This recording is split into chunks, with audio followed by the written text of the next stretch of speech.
All right, here we are. It says that it is winding, but typically when it's winding, it means it started. So I'm going to get started. I am Karen Bird, and I have a hypnotherapy business here in Burlington, Wisconsin. You all know who I am. I work with athletes. I work with clients for anything. And recently, I have connected with Michele, and Michele is just a very dear soul who has helped me through my journey of losing my son. And Michele was so kind to contact me after she found out and just said, "Hey, Karen, if you have questions, I have some insight for you." Pretty much. I know that Michele said she's pretty much an open book. I don't want to reveal too much, but I have to say, Michele was a piece of what I'm starting to learn on my spiritual journey and connecting with Josh and accepting. Michele works with trauma. So in my life, I would say I've been through some trauma this last year between what is my marriage dissolving at the same time as my son passing away. And I recognize it's a lot of work to stay in a good place. And what's beautiful about Michele is she is trained in trauma and PTSD, and I'm so excited to have you with us, Michele. So I'm going to have you introduce yourself. Tell us a little bit about what you do. I know we're going to have a great conversation, and we'll just kind of take it from there on how your experiences might benefit those in the group that can learn more from you. So go ahead, Michele. Well, thank Michele. you. First, I want to just thank you for being open to a total stranger reaching out and saying, "Hey, let me just share some stuff with you if you don't mind. I think it might be useful." So thank you, Karen, for being so open on your journey, not only with us as a community, because the only way I knew what was going on was because you had been so open in sharing it, and also so open privately in our conversations to something that, I, as a trauma survivor myself, I find that and I'm a childhood trauma survivor, so I've spent, most of my life dealing with trauma and learning how to talk about it and learning how to connect with other people in that space. And it's not always an easy thing to do. So thank you for letting me sort of knock on the door of your space and say, "Hey, can I come in here? Because I've been on this road a long time and I think there might be something useful." So I am a trauma survivor. I survived a very rare, very disturbing and horrific trauma when I was 13, at a time when nobody talked about trauma, where nobody was educating about trauma, and I pretty much immediately ended up with post-traumatic stress disorder. But at that time, nobody was looking at civilian kids. They were only talking, it was 1981, so if you want to do the quick math, I just turned 53, and I would not know it. Thank you. At that time in 1981, everyone was just talking about PTSD in terms of veterans coming out of Vietnam. So when I turned up with classic symptoms, I was just labeled a difficult teenager. And I'm an artist, so I'm a poet, I'm a playwright, I'm an actress, I'm a writer, I'm an author. So as I grew out of my teens, and you could no longer call what was, idiosyncratic, let's just say it nicely, or the red hot mess that I became, she's a temperamental artist. And so I went almost 25 years without being diagnosed properly. And then over the next years of my recovery and beyond, really educating myself a lot about what trauma is. And because I feel so passionate about educating people about trauma, I just started blogging back in 2007 about what PTSD was, what it meant to heal, how possible it was to heal. That was not a popular idea at the time, and I took a lot of flack for it. But eventually what happened was the blog went viral, this enormous community started to surround me, and they started asking me for help. And I never planned to be I'm a board certified hypnotist. I'm a master practitioner of neuro-linguistic programming. I am a certified professional coach, and I specialize in trauma and PTSD in those three areas. I never planned to do this. It was solely because so many people kept asking me for help, and I turned to the modalities that had really saved my life. So that's the bottom line in a nutshell. Isn't it interesting how our journeys lead us to what we never thought we would be doing? Yeah. Yes. Yeah. Yes. And isn't that, you know, I was just watching, I'm constantly studying. I just can't get enough information, education. It just is like a high for me. And I was listening to something yesterday, and it was a doctor actually talking about why he became a doctor, and he specializes in using psychedelics to heal PTSD. And I'm curious, it's a burgeoning field, and I have my own ideas about it, but I was listening to him, and he was talking about his journey to how he became focused in that area. And he was talking about, well, we're all really wounded healers, aren't we? And I think that's true. And in our hypnosis community, so many of us, I know the hypnotherapist that helped me heal, hypnosis saved her life. So you know, I see us all as a lineage and a chain, you know, of who we're coming behind, and then who's coming behind us that we can lend a hand to. Yeah, absolutely, absolutely.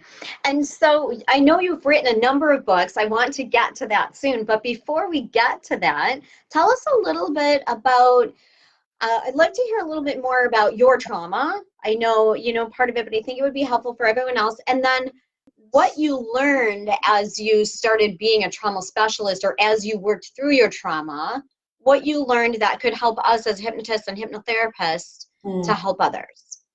Fun question.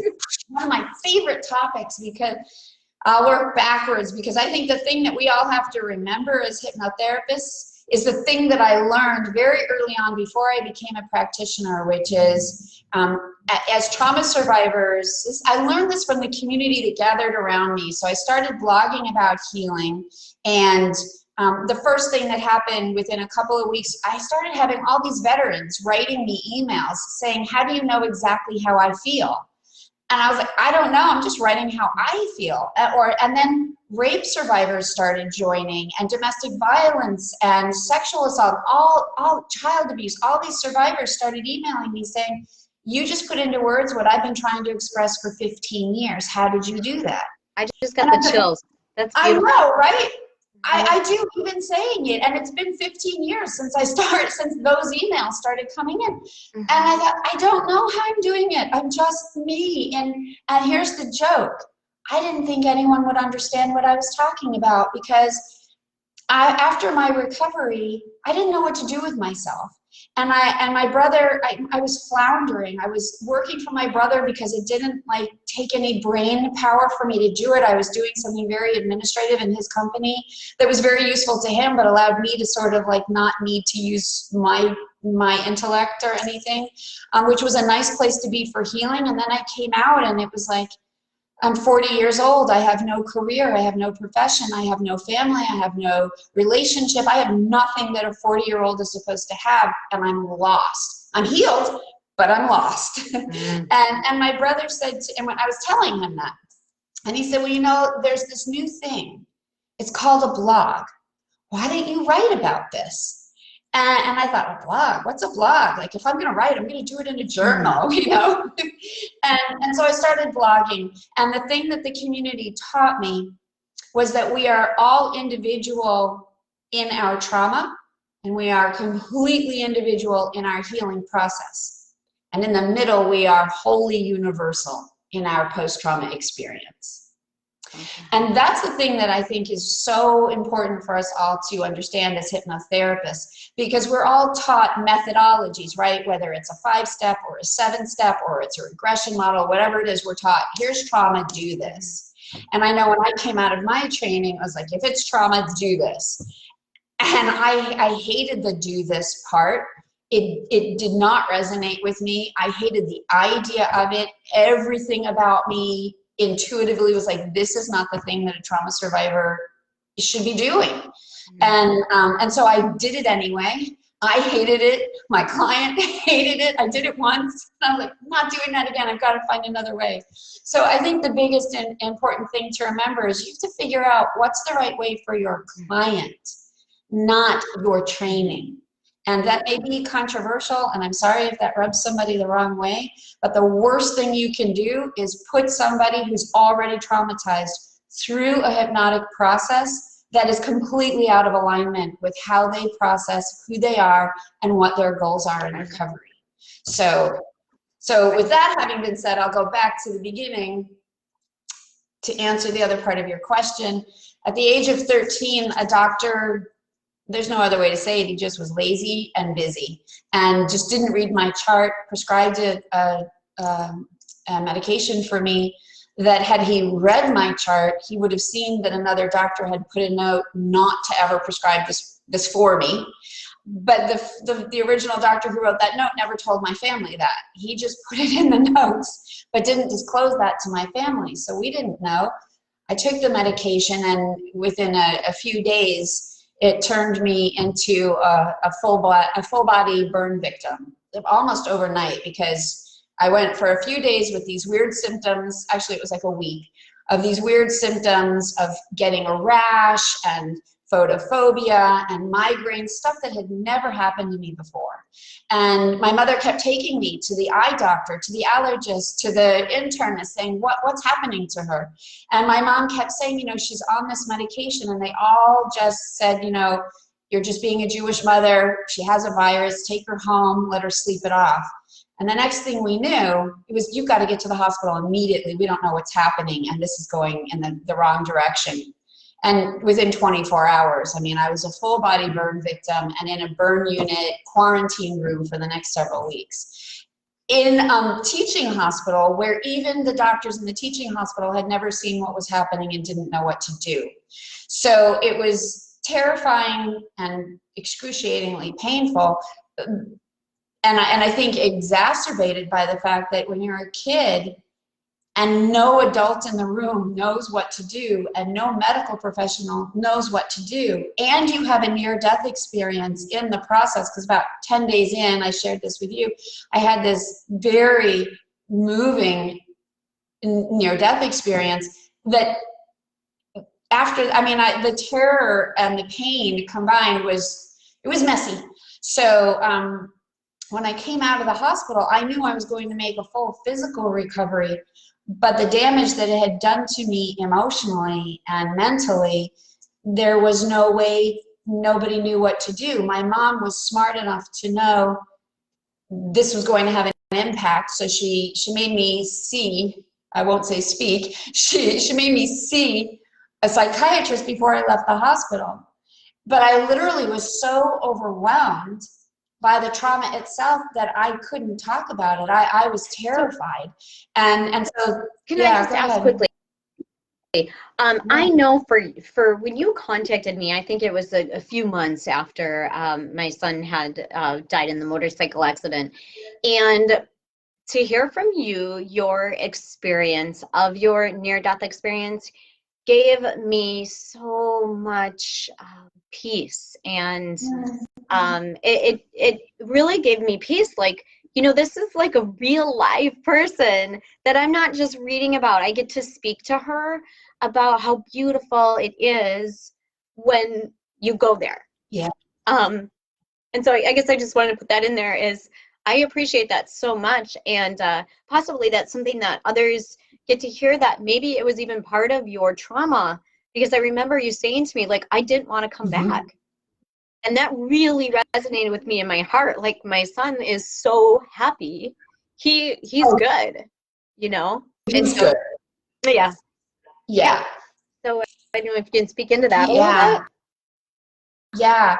So I think the most amazing thing about near-death experiences is that they show us a different dimension of energy that is inexplicable.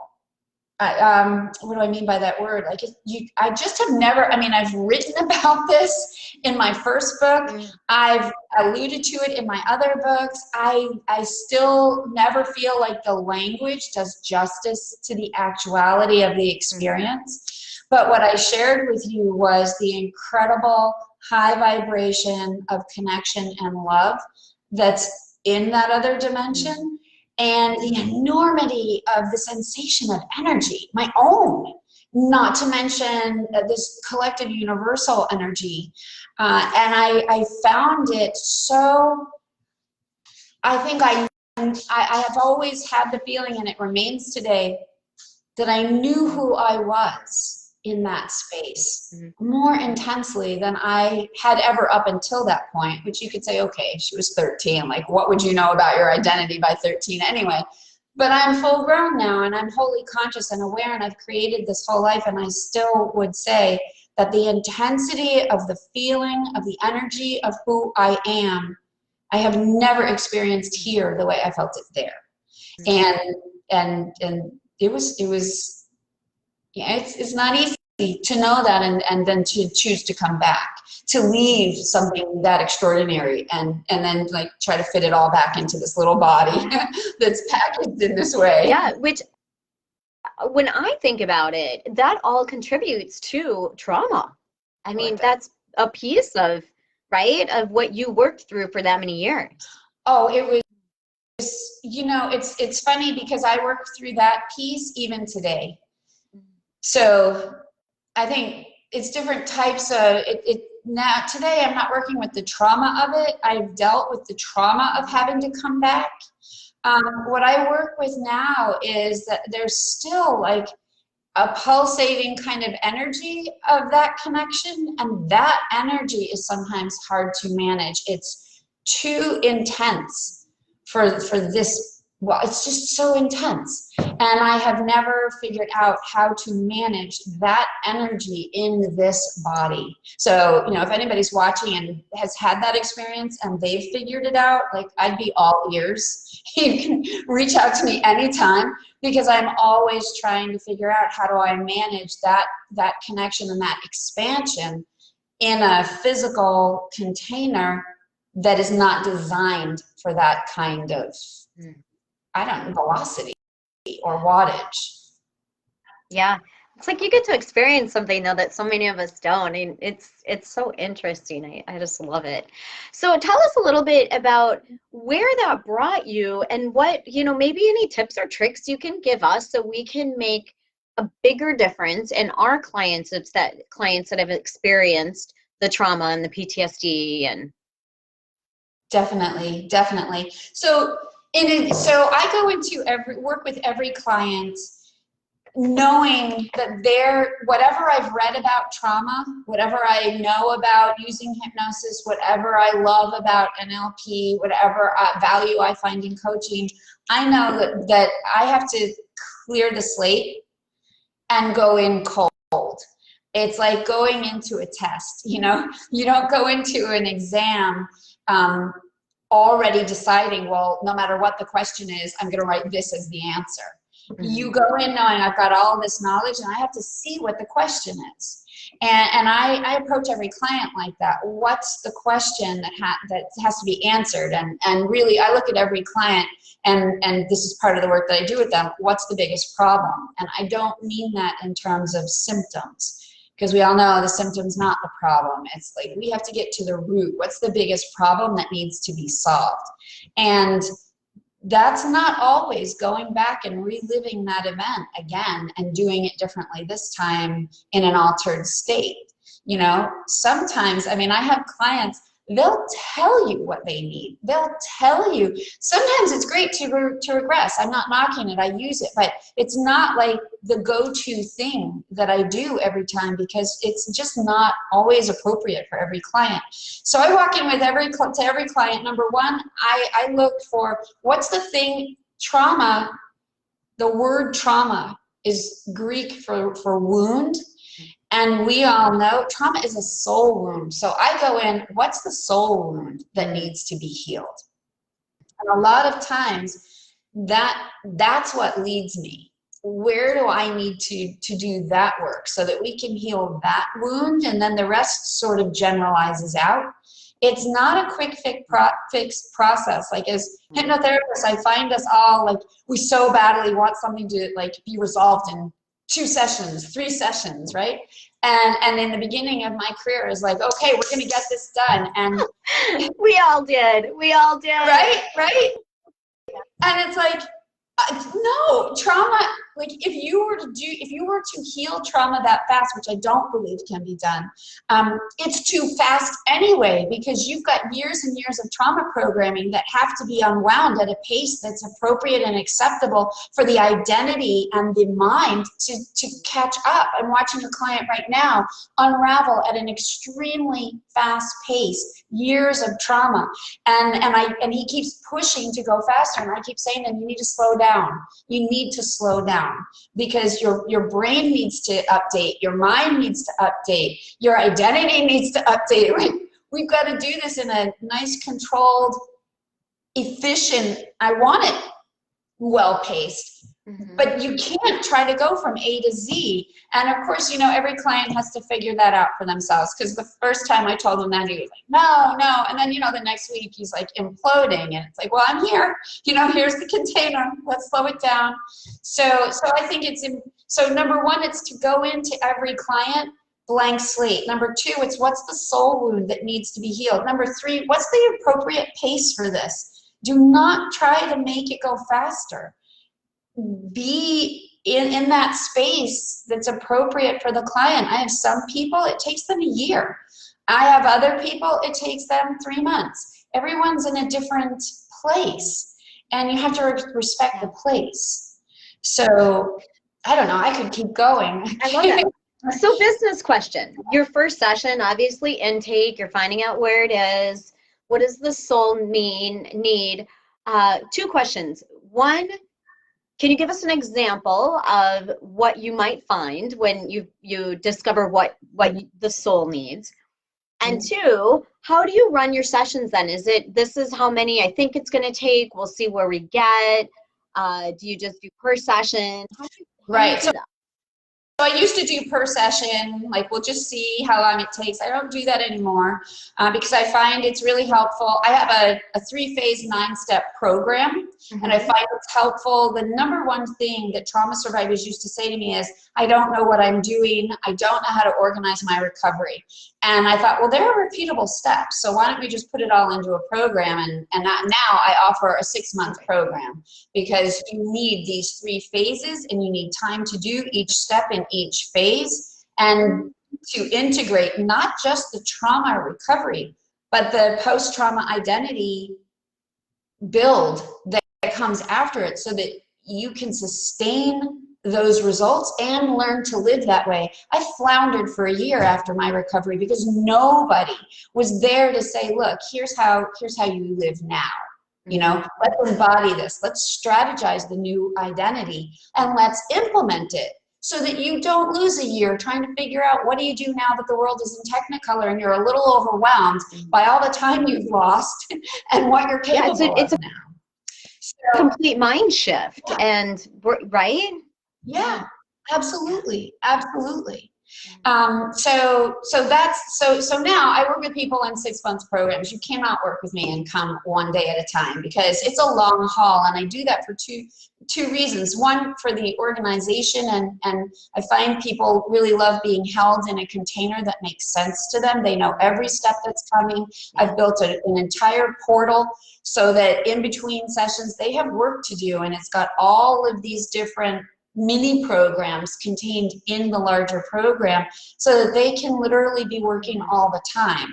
Because you and I know recovery doesn't just happen in the hour and a half that someone spends with us. And so that's that side of it. And what I do in the first session, I don't look. Wait, can I ask real quick, Michelle? Sorry. I do have someone who had a comment, and they were questioning, in the 6-month program you provide, how many sessions? 24. Okay. I do weekly sessions, and they're an hour and a half each.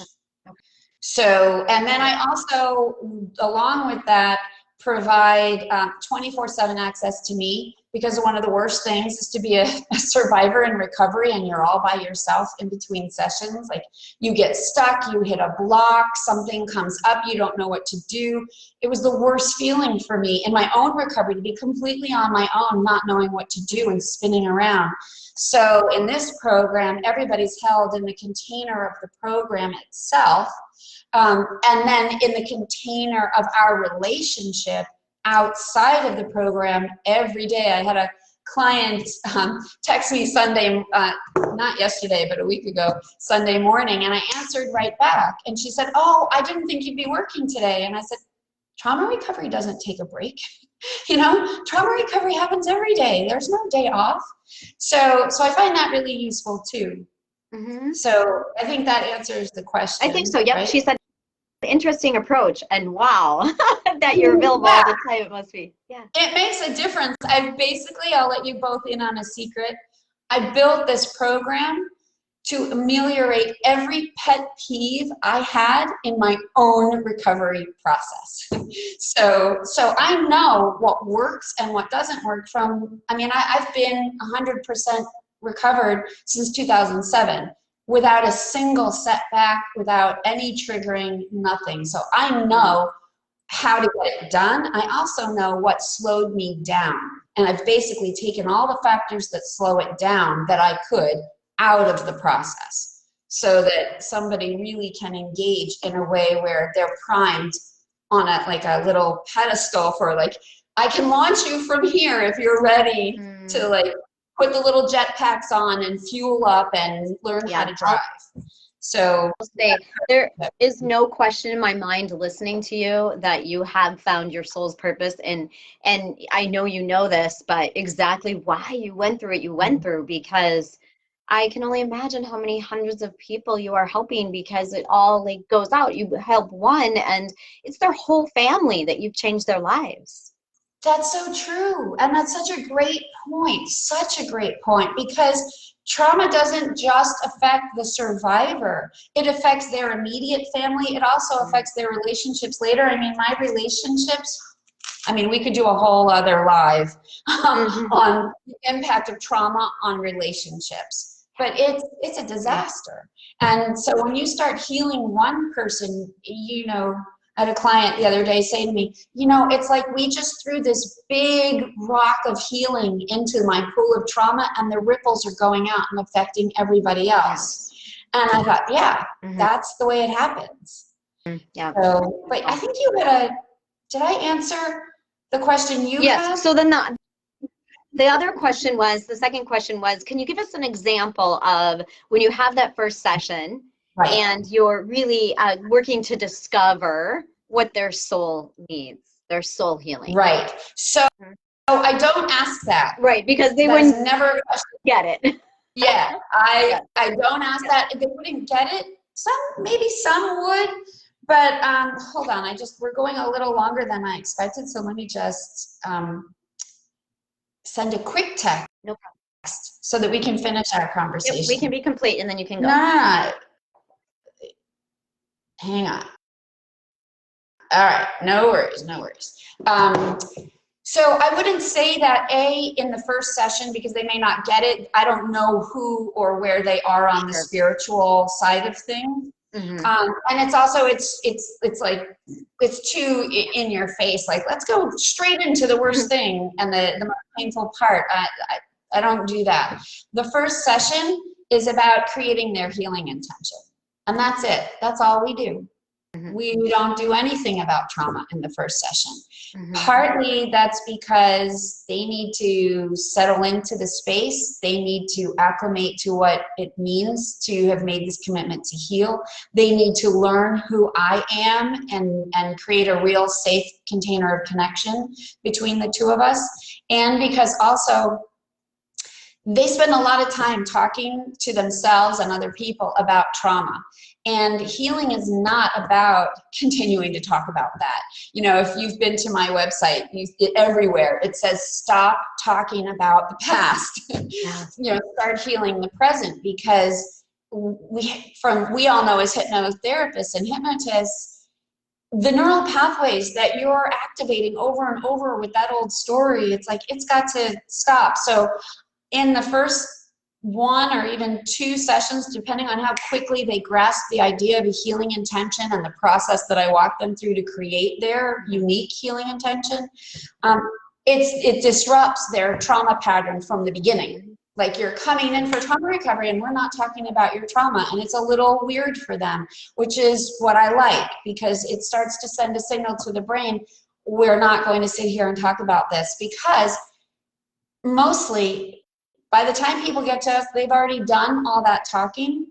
And if they have not learned how to talk about their trauma, I refer them to a therapist. That's not my gig. Mhm. I don't teach people how to talk about trauma. I help them when they've already learned how to do that and recognize that telling that story has not brought them to the relief that they were looking for. Love So that. I know that doesn't really answer the question that you're asking, but it's because I don't do what you're asking inside the scope of that question. I don't get to the soul wound until later. It's just, I know in my head, I'm listening for what even their healing intention in terms of the vision of it tells me partly what the soul wound is, right? Because that vision is everything that they want, which means it's the opposite of what they have. And when I start to know what they're lacking, what they're missing, and what they're struggling with by how they want to solve it with the healing intention that they create, it gives me insight into what the wound is.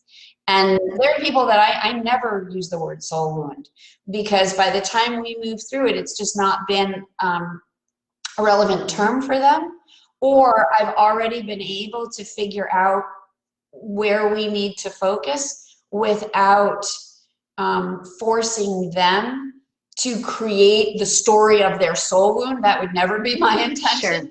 So I'm sharing that as a professional collaborative conversation, but it's not necessarily something that I talk to them about.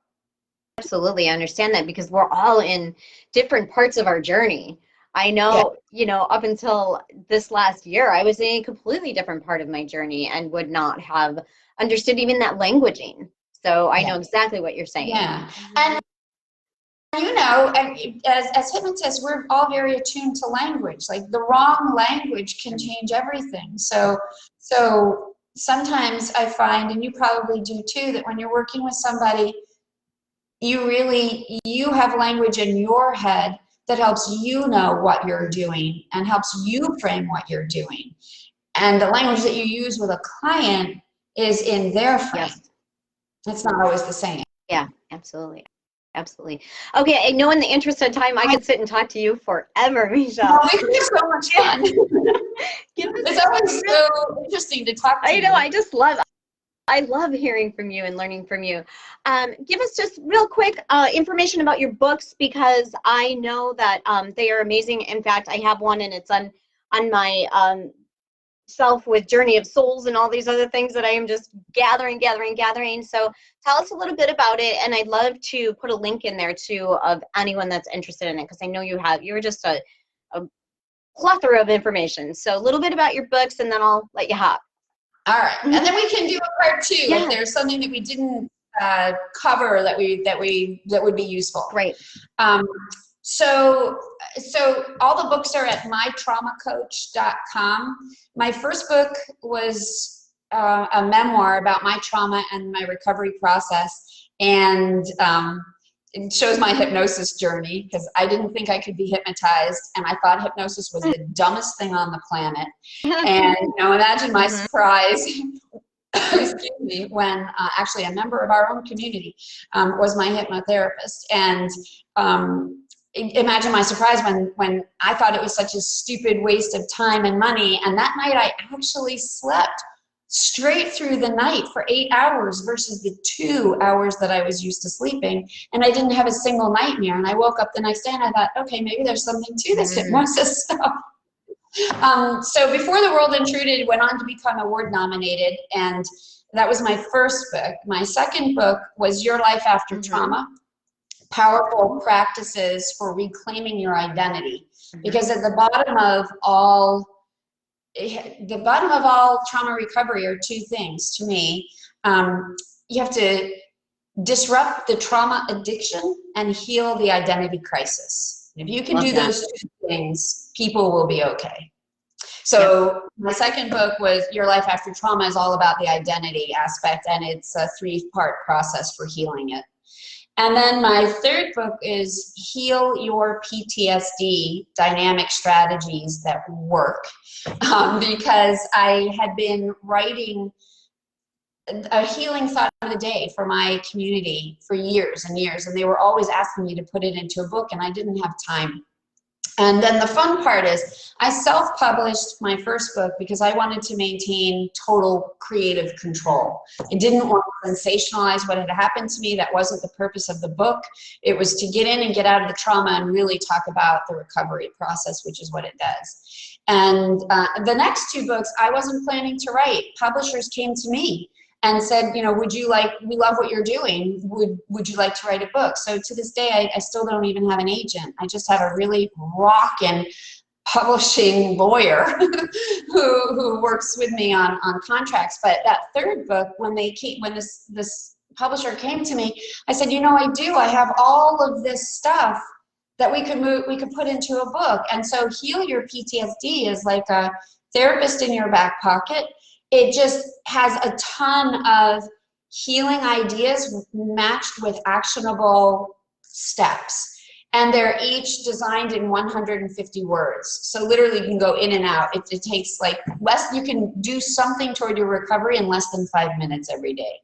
So, so those three books are all, you know, they're available at bookstores, barnesandnoble.com, Amazon, everywhere. Yeah. And also mytraumacoach.com if you want to find them all in one place and read some reviews and stuff. Perfect. And I will put the link in as soon as we're finished for the mytraumacoach.com. And if there's anything else that you could share with us or you want to let us know about, you can always put it in the comments below later. That sounds great. When it's live. Okay. Great. Thank you for your time.